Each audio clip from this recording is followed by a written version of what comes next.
Bueno, en primer lugar, agradecer la invitación a Alejandro Banoli, el presidente de nuestro Banco Central. Agradecerles a todos ustedes por la presencia, por aquellos que expusieron, por su esfuerzo y su voluntad de hacerlo, aquellos que escucharon, por haber participado en la jornada. Yo quiero decir que siempre que se hacen eventos o congresos de un banco central, a mí me viene a la cabeza, ahora como ministro de Economía, esta cuestión de la independencia del Banco Central. La verdad es que me toca a menudo bromear con Banoli. Es como si él y yo no pudiéramos hablar, no pudiéramos coordinar políticas, no podríamos cambiar pareceres, porque presuntamente la independencia del Banco Central es que el Banco Central no debe tener una vinculación orgánica, permanente, con la política económica. Los bancos centrales de esta manera se han erigido en especie de santuarios de una teoría y de una representatividad que yo entiendo que no tienen. Quienes formamos parte del Poder Ejecutivo somos con las más altas autoridades elegidos periódicamente, democráticamente. Somos elegidos por el pueblo para llevar adelante una función y para cumplir determinados objetivos. Pareciera a veces que hay una especie de contradicción entre esta cuestión de la independencia del Banco Central y las democracias, en un punto. Digo esto porque fue una de las discusiones que en esas sesiones privadas, pero me permito develarlo, aparecieron cuando nos juntamos hace poco en Washington, en ocasión de las reuniones del Fondo Monetario, con autoridades de los bancos centrales y autoridades de los ministerios de Economía, con los ministros y los presidentes. Y esta cuestión de los objetivos contrapuestos o los objetivos distintos, y esta cuestión particular ahora, en este momento y en esta instancia de la crisis, a lo que me voy a referir en un ratito, esta situación donde pareciera que de la crisis iniciada en el año 2008 nos va a sacar al mundo, a los pueblos, a los países, la política monetaria. Es decir, se han recargado mucho las tintas sobre el rol de la política monetaria como una salida de la crisis mundial actual. Y creo que lo que ha mostrado la experiencia, decía, me voy a referir a esto y voy a tratar de hacerlo para el público en general, no de manera académica, pero pareciera que la que tiene el mayor peso en la generación de la crisis actual, pero también en la etapa de la salida de la crisis, de la remediación de la crisis, es la política monetaria. Yo, antes de dar algunos elementos de mi parecer sobre la situación de la crisis mundial, quería leer algo que para mí es de vital importancia, no exclusivamente porque lo haya impulsado el gobierno del que formo parte, sino también porque me parece que tiene un hondo contenido teórico. Voy a leer algo que viene de la reforma de la Carta Orgánica del Banco Central, que hoy rige esa nueva Carta Orgánica por ley aquí en la Argentina, que dice: el Banco Central tiene por finalidad promover, en la medida de sus facultades y en el marco de las políticas establecidas por el Gobierno Nacional, la estabilidad monetaria, la estabilidad financiera, el empleo y el desarrollo económico con equidad social. Esto es lo que dice hoy la norma madre que preside el accionar del Banco Central de la República Argentina. Eso yo creo, Alejandro, que nos exime de este autismo que se supone que tiene que haber entre las políticas que desempeña el Ministerio de Economía y aquellas que provienen en el nivel monetario del Banco Central.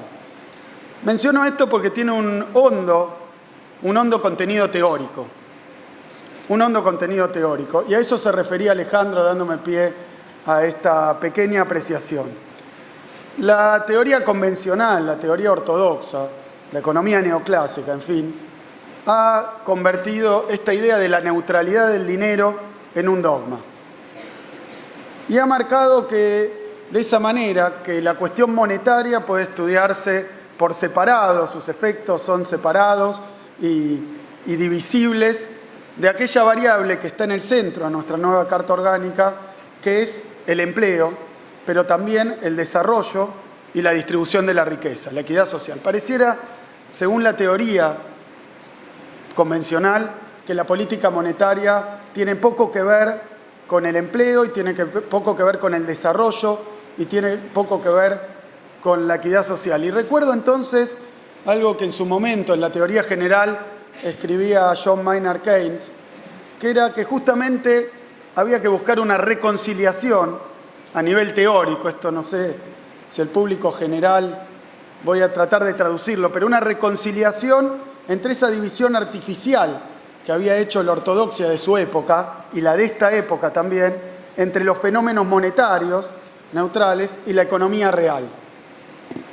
Él decía, tenemos que encontrar un modelo que represente a través de sus ecuaciones una teoría monetaria de la producción también. Es decir, las variables monetarias tenían, y esto es así en la teoría general de Keynes, un fuerte influjo sobre las variables reales. No se puede separar la política monetaria, decía Keynes, de la política fiscal o lo monetario de lo real. Por eso yo creo que esta idea de la independencia absoluta de los bancos centrales tiene un contenido muy fuerte teórico, pero que también expresa una determinada situación política y una determinada situación histórica. En la época de Keynes fue claro, estamos hablando en 1936, a 6 años de iniciada la famosa Gran Depresión aproximadamente, y acá debo decir, ups, porque estamos hoy en 2015, es decir, a 6 años también de iniciada la crisis actual. Lo que buscaba Keynes era una nueva teoría que diera respuesta y que diera soluciones a ese estancamiento producido a partir de la Gran Depresión, que no tenía señales de restablecerse, de recuperarse a nivel económico 6 años después. Expresa en esa maravillosa obra, la teoría general, la fatiga, el cansancio, el desazón, la impotencia de la teoría económica y de los economistas para dar respuesta precisamente a una crisis económica. Permítanme tal vez una exageración, pero probablemente estemos transitando una etapa similar. Van ya 6 años o un poco más de que se desencadenó aquel fenómeno que simbólicamente lo situamos en la caída de Lehman Brothers, y sus efectos no han parado, no se han detenido. Y para peor, porque estamos hoy en la República Argentina, no solo eso que se inicia, ese fenómeno que se inicia en Estados Unidos, y que recuerdo yo porque en aquel momento no estaba en estas funciones, de manera que tenía tiempo de leer lo que se escribía a nivel académico y teórico sobre la crisis y a nivel de la comunicación mediática. En aquel momento se decía que la crisis que se inicia con la cuestión esta de la caída de Lehman Brothers era solamente una crisis financiera y era solamente una crisis norteamericana. ¿Cuál era el mensaje de esto? Que no había tal cosa como una crisis mundial, ni había una crisis que afectara ni el empleo, ni la actividad, ni el comercio. Era una cuestión financiera y norteamericana. Y que en todo caso podía preverse algún tipo de contagio. Esta palabra tan normal en una economía que muchas veces no explica, sino que metaforiza los fenómenos económicos.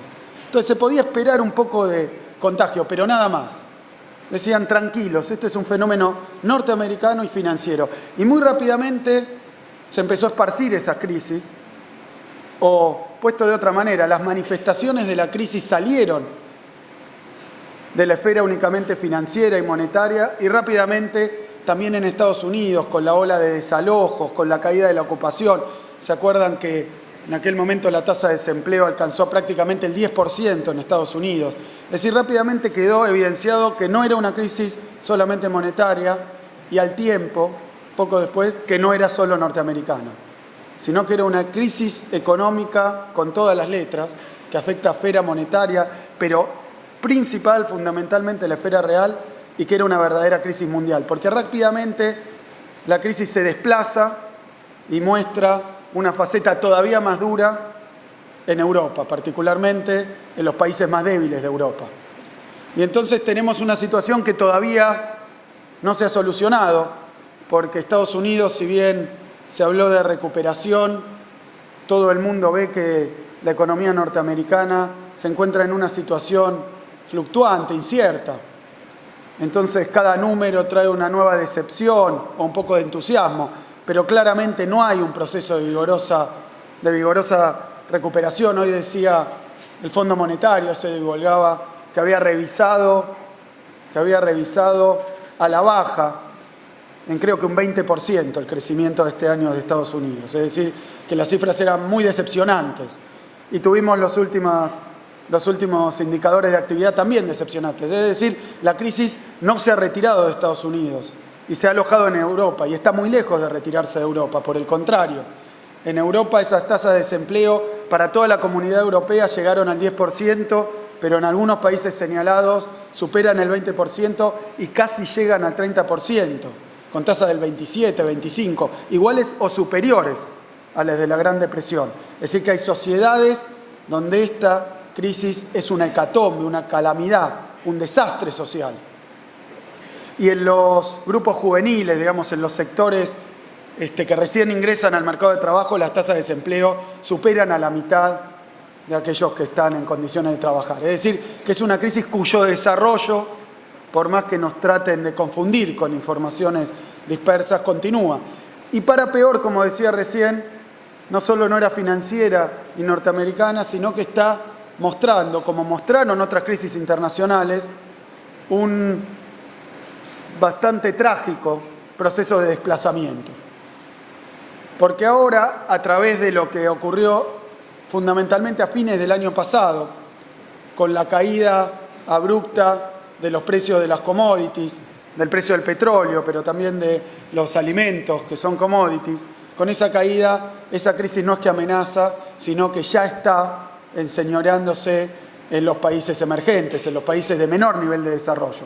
Es decir, que ha ido del centro del sistema hacia la periferia del sistema y por el canal comercial, pero también por el canal financiero, porque estos amagues, también escuchábamos también una discusión, creo yo, bastante inédita, inesperada, donde la Reserva Federal de Estados Unidos dice que antes de fin de año va a elevar las tasas de interés y el Fondo Monetario Internacional recomienda que no lo haga.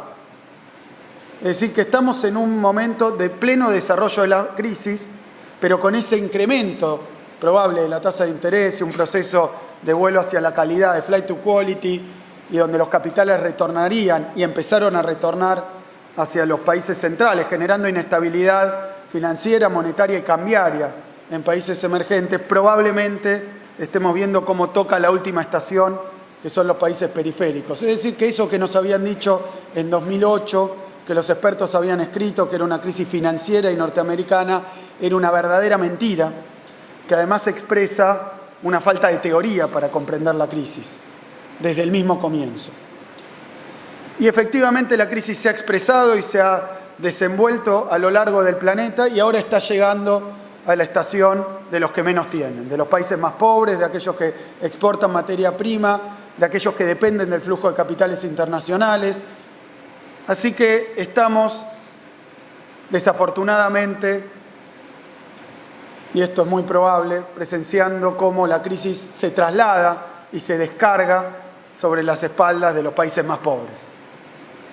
Y si ya fue una catástrofe social en Europa, si fue también con sus desalojos, su caída del salario, su caída de la ocupación, una catástrofe en Estados Unidos, uno no quiere imaginarse los efectos que puede tener en las economías menos pertrechadas.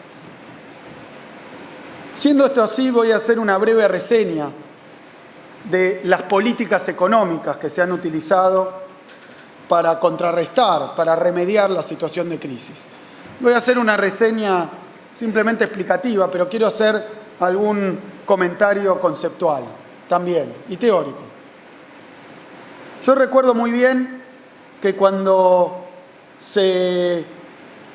explota la situación de crisis en Estados Unidos con la caída en Wall Street de Lehman Brothers, era todavía presidente George Bush.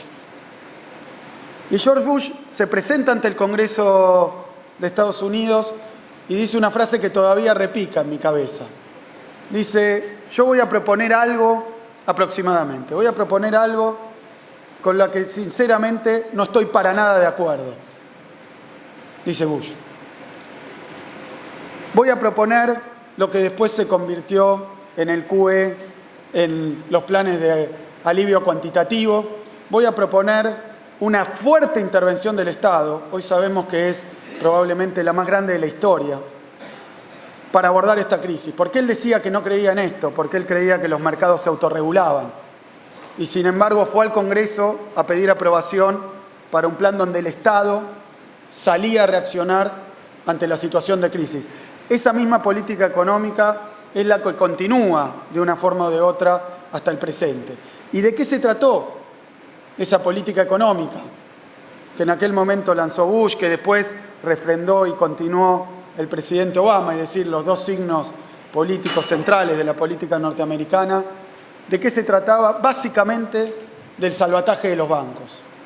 Lo que se ha hecho es el más extraordinario y sin ningún precedente salvataje del sector financiero. Un salvataje que, como su nombre lo indica, consistió en la limpieza de sus balances, en tomar los activos devaluados, los activos tóxicos, aquellas hipotecas subprime, aquellos derivados que estaban en las carteras de los bancos comerciales privados, tomarlos y reemplazarlos por activos valiosos. Esta política de salvataje de los bancos, que se presentó en aquel momento como el remedio para la crisis, como la forma de paliar la crisis, se presentó en nombre de Milton Friedman. Lo quiero decir porque también recuerdo cuando le tocó a Ben Bernanke explicar el porqué de esta política económica. Y dijo en aquel entonces, siendo presidente, estando a cargo de la Reserva Federal de Estados Unidos, dijo en aquel entonces que dijo algo así como que habían comprendido el mensaje de Milton Friedman y entonces iban a reaccionar en consecuencia. Es una solución friedmaniana, o sea, monetarista a la crisis económica, una presunta solución. ¿Por qué? Porque recordarán ustedes que en aquella historia monetaria de los Estados Unidos, esa extraordinaria obra de Milton Friedman y su esposa, él atribuía la responsabilidad de la Gran Depresión, de la crisis del 30, como no podía ser de otra manera, al Estado. La crisis del 30 era un producto del Estado, pero no de una acción del Estado, sino de una inacción del Estado. Cuando se desencadena la crisis del 30, empieza a darse ese fenómeno de quiebra de la banca comercial norteamericana, en un marco de muy baja liquidez. No recuerdo exactamente el número porque eran pequeños bancos de todo Estados Unidos, pero quebraron algo así como 20.000 bancos en la crisis del 30, algo así, no recuerdo exactamente el número. Y Milton Friedman dice que eso es lo que desencadenó la Gran Depresión, que el error fue que el Estado norteamericano no salió a rescatar a esos bancos, regalándoles dinero, regalándoles liquidez, que había que salvar a los bancos. Y ese es el error que Bernanke dice que no van a cometer de nuevo. Y efectivamente lo hacen, con la idea de evitar que la crisis se profundice o se extienda, se inicia un proceso de salvataje de los bancos. Se le reemplazó, fue un esfuerzo social inmenso, extraordinario, una transferencia de recursos del sector del Estado, o sea, recursos generales, a la banca privada. Se le reemplazó su cartera y eso devino además, permítanme porque creo que han estado hablando de teoría cuantitativa, pero eso, ¿dónde está? Acá. Eso de vino, acá tengo algún gráfico, supuestamente... A ver. Ahí está. Esta es la hoja de balance de la Fed, de la Reserva Federal Norteamericana. Noten la multiplicación por 6 de sus activos. Es decir, puesto en términos de la teoría cuantitativa, M se multiplicó por 6 desde el inicio de la crisis. Otro tanto ocurrió con la hoja de balance del Banco Central Europeo. Otro tanto con el Bank of England, con el Banco de Inglaterra. Quintuplicaron, sextuplicaron la base monetaria. Creo que este ha sido un laboratorio que paradójicamente, bajo el influjo de Milton Friedman, destrozó, derrumbó para siempre la teoría cuantitativa del dinero. Porque si algo es llamativo del resultado de esta crisis y de la respuesta de política económica, es que los países, muy lejos de haber visto multiplicados por 6 mecánicamente sus niveles de precio, se encuentran todavía luchando para salir del peor de los males en el transcurso de una crisis, que es la deflación. Deflación de la que no han salido a pesar de esta lluvia, de este baño, de este torrente de dinero que han volcado, no a la economía, sino por lo menos a la banca privada. Es decir, que la crisis esta se responde originalmente de manera friedmaniana y no se encuentra el resultado vaticinado por Friedman, ni en términos de la evolución de los precios, ni en términos del desarrollo de la crisis, sino que por el contrario este salvataje del sector privado devino en una situación que a muchos les resulta paradójica, pero tal vez porque no cuentan con una orientación teórica para comprenderla. En primer lugar, esto no ha tenido un resultado en precios, es decir, no ha sido una política que haya generado una dinámica positiva de los precios. Ustedes saben, y esto también es de Keynes, pero de su tratado sobre la reforma monetaria, donde deja bien en claro algo que todo el mundo sabe, pero se ha perdido de vista, que es que si bien la inflación y la deflación son dos males económicos, dice Keynes, mucho peor es la deflación. Porque la deflación hace que la empresa privada, la economía real, compre los insumos a un precio y deba vender los productos a un precio menor. Es decir, que la dinámica representa el quebranto de la economía privada y es un poco lo que ocurrió en la Gran Depresión, precisamente, un fenómeno deflacionista que extendió y profundizó la depresión. Y esto no se ha evitado, más allá de los esfuerzos monetarios, pero ha pasado algo todavía más paradójico, que es que esta lluvia de liquidez a los bancos, y me permito hacer un comentario adicional sobre esta cuestión, porque cuando se desencadena la crisis, si bien el Estado da una respuesta friedmaniana, a mí me resultó muy interesante cuáles eran las explicaciones acerca de la crisis. Porque si algo distingue a la teoría ortodoxa, es que no tiene una explicación de las crisis. Para la ortodoxia marginalista, de previsión perfecta, de expectativas racionales, de neutralidad del dinero, no hay posibilidad de una crisis. Hay en todo caso shocks exógenos que pueden generar crisis, pero serán manchas solares, porque cuando uno estudia la economía en su conjunto mundial, no hay forma de pensar en algo exógeno en la economía mundial. Ahora, ¿por qué se generó la crisis? Y yo me sorprendía en aquel momento, leyendo, y podrán recuperarlo quienes quieran, que la explicación más difundida de la crisis era que la crisis era culpa de la codicia y de la avaricia de los banqueros. Es decir, que el sector financiero había engendrado la crisis por la falta de regulación. A mí todavía me mueve un poco a risa esta cuestión de acusar a un banquero de codicioso, como si eso fuera algo que puede perturbar al sistema. Yo digo que no es esto hablar en contra de los banqueros, menos todavía de los banqueros centrales, pero es uno de los atributos que se espera de un banco, buscar la mayor rentabilidad. Es decir, que esta es una cualidad de los bancos. Si tienen dos negocios y uno es más apetitoso y es legal, en principio, si lo es, va a apostar por aquel que tiene mayor rentabilidad. No le podemos echar la culpa a ese factor, pero, y menos todavía un factor subjetivo, individual, de la crisis que está experimentando la economía mundial. Pero lo que a mí más me llamaba la atención es que entonces la respuesta era, por un lado, el plan cuantitativo, la expansión monetaria, y por otro lado, el cambio en la regulación. Y había una esperanza, que es a lo que me quiero referir, que ha resultado vana, de que a través de la regulación, esa que no había existido cuando se iniciaron y proliferaron los negocios ultra especulativos de los derivados financieros, de los credit default swap, de las hipotecas subprime securitizadas, que una presencia de una regulación más fuerte iba a impedir esta ola especulativa. Entonces, yo entendí en ese momento que le iban a dar muchos recursos a los bancos y que los iban a regular con el deseo, con la esperanza de que esos recursos se volcaran al sector privado. Y esto tiene un elemento teórico también muy importante, que es núcleo central de la teoría marginalista, ortodoxa, que es el ofertismo, que es pariente, tal vez padre del monetarismo, el ofertismo. Esta idea de que el ahorro produce la inversión. O dicho de otra manera, que los recursos acumulados en los bancos naturalmente se van a canalizar a la inversión. Y esto es algo muy importante porque me parece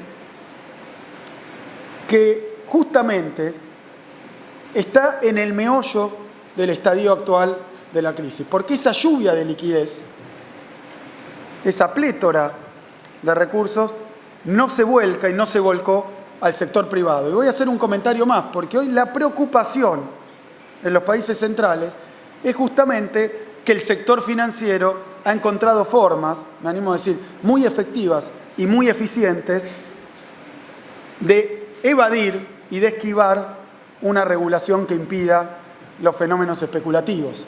Entonces, hoy la preocupación, a 6 años vista del estallido de la crisis, son los paraísos fiscales, la banca en las sombras, el shadow banking, o sea, formas financieras que, exentas de la regulación, permiten el reciclaje de esos enormes y cuantiosos fondos que fueron inyectados en el sector financiero, pero que no desbordan ni caen a la economía real. O sea que otra nueva prueba del error de esa teoría económica que piensa que la generación de liquidez en los bancos naturalmente se va a canalizar hacia la inversión, natural y necesariamente. O sea que el ahorro empuja la inversión y produce la inversión, que es otra versión de la ley de Say, por supuesto. Pero, volviendo a esta cuestión, recuerdo también que una vez que la crisis se empezó a desplazar, surgió la cuestión de las deudas de los países a los que la crisis atacaba. Y estamos todavía en ese escenario. Basta leer los diarios y lo que ocurre con cada nuevo vencimiento de Grecia. Fíjense que Grecia parece estar por 1.600 millones de euros, ¿no? Que es el próximo vencimiento, los próximos 3 vencimientos, al borde de un default, y que ha recurrido un artículo del Fondo Monetario. Bueno, eso leíamos hoy en los diarios. Quiero recordar que esos 1.600 millones de dólares que tienen en vilo a toda la comunidad económica europea son exactamente la misma cifra que le reclamaban a este país los fondos buitres, diciendo que eran una moneda y que Argentina tenía que pagar, total no importaba. Para que se den cuenta de la magnitud y de esta incómoda semejanza entre las dos cifras. Era lo que pedía un solo señor, Paul Singer, a la República Argentina. Es lo que hoy tiene como vencimiento Grecia, que no puede pagar si no es a través de una refinanciación de los organismos multilaterales y de la Troika. Pero digo esto porque esas deudas en los países fueron atacadas con ortodoxia económica. Se les exige, como lo ha hecho en tantos países, como lo ha hecho en la República Argentina, se les exige a los países fuertemente endeudados que inicien su plan de ajuste, su programa de ajuste. Ese programa de ajuste es un programa de ajuste fiscal, de ajuste monetario, de ajuste del crédito, cuando no acompañado con ajustes salariales, con ajuste del empleo público, cuando no acompañado también por privatizaciones para lograr recursos. Estos paquetes en Argentina son tremendamente familiares, porque fueron 30 años donde los paquetes que se aplicaron económicos tenían esta naturaleza y siempre con la misma excusa, que había que liberar recursos para atender las necesidades financieras. Es decir, que había que emprender estos planes de ajuste para pagar la deuda. Esto no era simplemente una relación causal abstracta, sino que justamente eran los acreedores los que imponían este plan de ajuste, como diciendo, me tienen que pagar la deuda y para hacerlo tienen que llevar adelante estas medidas. Y digo que el resultado de esto ha sido nefasto. Ha sido nefasto porque los países que aplicaron estos planes de ajuste, lo que han vivido, y vuelvo a una referencia teórica, y es la situación actual, es la profundización de la crisis. Por eso que también explicaba Irving Fisher, de la deflación y deuda, de la relación entre deflación y deuda. Haciendo el ajuste recesivo, han conseguido una caída de la actividad y hasta una caída de los precios, que hace que paradójicamente, 6 años después, lo que desencadenó estos planes de ajuste, que era una alta relación entre deuda y producto, esté peor que antes. Es decir, que todos estos planes han dejado a los países en una catástrofe social, en una catástrofe política, en una inestabilidad política, financiera y económica, y además peor que al principio. Y aquí, contra la idea de Friedman, se impone Fisher. Entonces vemos que el peso de la deuda, si no se atiende con políticas expansivas, sino con políticas contractivas, tiene el resultado exactamente opuesto al esperado. En lugar de bajar el peso de la deuda a través de los pagos sucesivos, lo incrementa contra el producto. Entonces me parece que después de todo este tiempo va a haber que aceptar que no era Friedman el que nos iba a dar la clave para entender o para salir de esta crisis, a pesar de que poco se ha hecho que no sea en el terreno monetarista.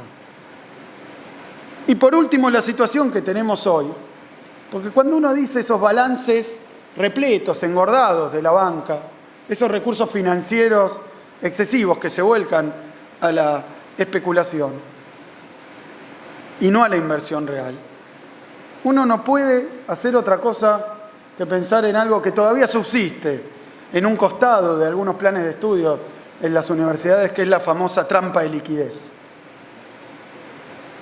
Es decir, no necesariamente la abundancia de liquidez, no necesariamente una baja tasa de interés, que en muchos casos es una tasa de interés real negativa en las economías más avanzadas, no necesariamente eso impulsa la inversión. Es decir, que se ha probado expandir los medios de pago, la cantidad de dinero, los recursos financieros, pero la inversión no reacciona. Y quiero decir que pese a todo este derrotero, afortunadamente esto hoy está en el centro de las discusiones mundiales. ¿Por qué? Porque hoy encontramos en las últimas declaraciones, por ejemplo del G20, que aparece por primera vez, después de bastante tiempo, esta idea de la inversión en infraestructura. Pareciera que después de haber agotado la respuesta monetarista, de haber encontrado el traspié de Fisher, del crecimiento de las deudas, hay algún atisbo de una respuesta al estancamiento mundial a través de la inversión. Decía yo, esta plétora, esta sobreabundancia de capitales no ha desencadenado un proceso de inversión real. Y este es exactamente el mismo diagnóstico de la teoría general. Exactamente el mismo diagnóstico de la teoría general. Lo que decía Keynes es, no hay remedios monetarios a la crisis y la inversión privada no reacciona en la teoría de Keynes porque a tasas de interés muy bajas, pero con bajas expectativas también, el sector privado no invierte. Y entonces podemos seguir volcando liquidez sin encontrar una respuesta en el nivel de actividad. Y fue ahí donde apareció en la práctica el New Deal, fue ahí donde apareció en la teoría general de Keynes, para dar una respuesta distinta. que decía que si ante una situación como esta los remedios monetarios no funcionan, el sector privado no reacciona, las expectativas no se reavivan, probablemente la única respuesta que haya es la inversión en grande escala por parte de los estados. Y creo, tal vez con un exceso de optimismo, pero creo ver que esta idea que empieza a aparecer en los foros internacionales de la inversión en infraestructura y de los grandes planes de inversión, que por supuesto que no los puede motorizar otro que no sea el Estado, probablemente indique que la respuesta a la crisis empiece a aparecer por el lado de una política fiscal expansiva y concretamente vinculada a obras de infraestructura. Hasta acá las buenas noticias. Las malas noticias, y me parece que este es el lugar adecuado para discutirlo, es que se espera, yo creo que por un sesgo ideológico, que esa fuerte inversión en infraestructura la financie la banca privada. Y me parece que ahí hay una cuestión central que amerita discutir, pero también recurrir a la experiencia histórica. No ha sido nunca el sector privado el que financió obras de largo plazo con un rendimiento social obvio, pero con un rendimiento económico incierto y difícil de captar. Es decir que yo creo que si bien hay un atisbo de dar una respuesta distinta ante la impotencia absoluta del herramental ortodoxo que se ha encontrado en el desarrollo de esta crisis, ante la persistencia y ahora el agravamiento, si es que la crisis ahora se desplaza a los países más pobres, porque la catástrofe social, imaginemos si lo que pasó en Portugal, España, Irlanda pasa en los países más pobres del mundo. Que la respuesta viene, una respuesta distinta y más o menos en el mismo plazo, proviene por un Estado presente, por un Estado que lleve adelante las obras de infraestructura. Yo creo que si van por esta vía, no falta mucho para que se comprenda, mirando la experiencia histórica, que no son los bancos privados los que financian grandes obras de infraestructura, sino es a través de una regulación específica. Y a esto quería llegar, porque si algo podemos mostrar en la Argentina, son una serie de medidas que se han tomado justamente porque uno de los problemas centrales del sistema financiero en los países emergentes es que, ahí estamos.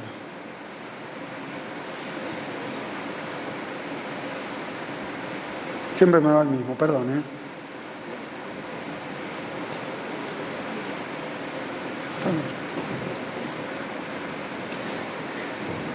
¿Dónde está Jesús? ¿El original? Sí, el primero. Ahí está. Listo, gracias. Algo central en los países emergentes, en los países menos desarrollados, es la cuestión de las finanzas para el desarrollo. Se ha discutido durante muchísimo tiempo, porque particularmente la banca privada en los países emergentes tiene incluso más, si se puede decir, aversión al riesgo y mayor tendencia a las inversiones especulativas y de corto plazo que lo que ocurre con la banca de los países centrales. Es decir, que no ha habido en la práctica empírica una respuesta en los países emergentes donde el sistema bancario privado aporte su capacidad en vías de generar ni obras de infraestructura, ni siquiera demasiada inversión productiva. Así que en este sentido, lo que yo quería decir es que la respuesta que ha tenido la política económica argentina, cuando se desencadena, desde que se inicia esta crisis internacional, fue justamente en dos direcciones. En primer lugar, emplear el carácter contracíclico de la política fiscal, entendiendo que las políticas de inclusión social, entendiendo que las políticas redistributivas son también políticas de estímulo a la demanda agregada. Es decir, que las políticas contracíclicas tienen un elemento de inversión pública, pero tienen también un elemento de inclusión social, donde todas las medidas redistributivas lo que hacen es generar poder de demanda interna, que también viene a compensar el desfallecimiento de la demanda internacional. Es decir, que una vía fue la política fiscal. Y la política fiscal se usó y se está empleando para contrarrestar los vaivenes de la economía internacional. Pero también se hicieron importantes avances, algunos de ellos vinculados con la Carta Orgánica nueva del Banco Central, para que el sistema financiero oriente su cartera de inversión hacia proyectos vinculados con el desarrollo. Hay muchas políticas, quiero mencionar algunas de ellas. En primer lugar, cuando se recupera el sistema de jubilaciones y pensiones que se había privatizado en los 90, ese fondo de garantía que está en manos, que son ni más ni menos que recursos de los futuros jubilados, se emplea en buena medida para prestarlo para inversiones productivas. Entendiendo que no hay mejor inversión para este fondo de estabilización para futuras jubilaciones que la generación de nueva infraestructura y de mayor empleo. En el largo plazo, cuando tengamos los nuevos jubilados, este fondo va a haber contribuido a una economía nacional más desarrollada. En segundo lugar, se instauró en 2010 líneas de crédito promocionales con subsidio de tasa desde el Estado, instrumentadas por la banca pública y privada para proyectos productivos específicos. Es decir, esta falta de reacción del sector financiero, esta falta de disponibilidad de fondos para nuevos proyectos productivos, se hicieron tasas promocionales para fomentar masivamente proyectos de inversión con resultado social, pero también con resultado productivo. Luego, hace no tanto, y esta línea se ha ido actualizando, una línea de créditos para la inversión productiva, reglamentada por el Banco Central de la República Argentina, que indica a los bancos que deben emplear una parte de sus depósitos, de los depósitos particulares, una proporción, en proyectos productivos. Y además, particularmente, a pequeñas empresas, a una tasa particular. Luego también se implementó algo que denominamos, es parte del Reglamento General de la Actividad de las Aseguradoras, pero la cartera de inversiones de las aseguradoras a través de un inciso debe también destinarse un 14% a proyectos productivos de la economía real. Y por último, la continuación y la profundización de los créditos del Bicentenario, que ha sido una línea específica lanzada en 2014, el FONDEAR, también para proyectos productivos especiales a tasa sensiblemente más baja que la que presta el sector privado, a plazos sensiblemente más prolongados para estos proyectos de interés social, pero privados.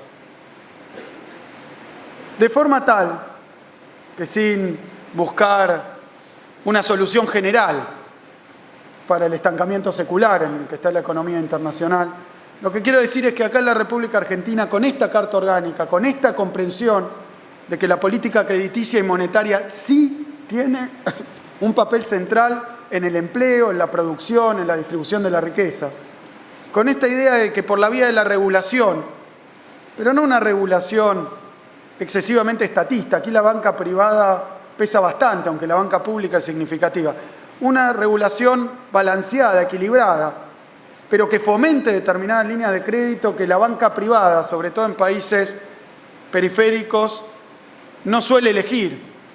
Se suele preferir el crédito al consumo en el corto plazo, de bajo riesgo, carteras muy grandes, muy atomizadas, a grandes proyectos, aunque sean productivos y de empresas de primera línea, que van a tener un plazo mayor y probablemente soporten solo una tasa menor. Entonces se ha decidido usar la reglamentación para que ese canal que existe entre el sector financiero y el sector productivo, si no estaba o no se utilizaba, se fortalezca, aparezca y se haga más robusto.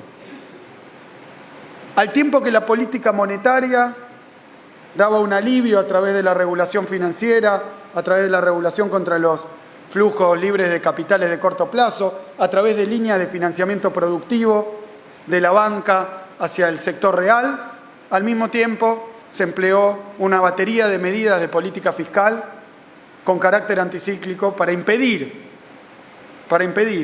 que esa crisis, que ahora ha afectado fuertemente incluso nuestros productos de exportación, los mercados en los que penetraba. Nosotros, por ejemplo, tenemos parte de nuestra producción regional que iba al mercado ruso, y cuando en Rusia después de la caída del petróleo, hubo un desarreglo monetario, cambiario, tuvimos problemas de acceso al mercado. O sea, compensar las situaciones de la política internacional, de la economía internacional, con medidas domésticas de política monetaria y fiscal, de política económica, respetando los objetivos que justamente lo dice quien es nuestra Presidenta de la Nación, es parte del Poder Ejecutivo, lo dice el Ministerio de Economía, pero afortunadamente hoy, lo podemos decir con mucho orgullo, es también parte integrante de los objetivos que constan en la Carta Orgánica de nuestro Banco Central. Muchas gracias.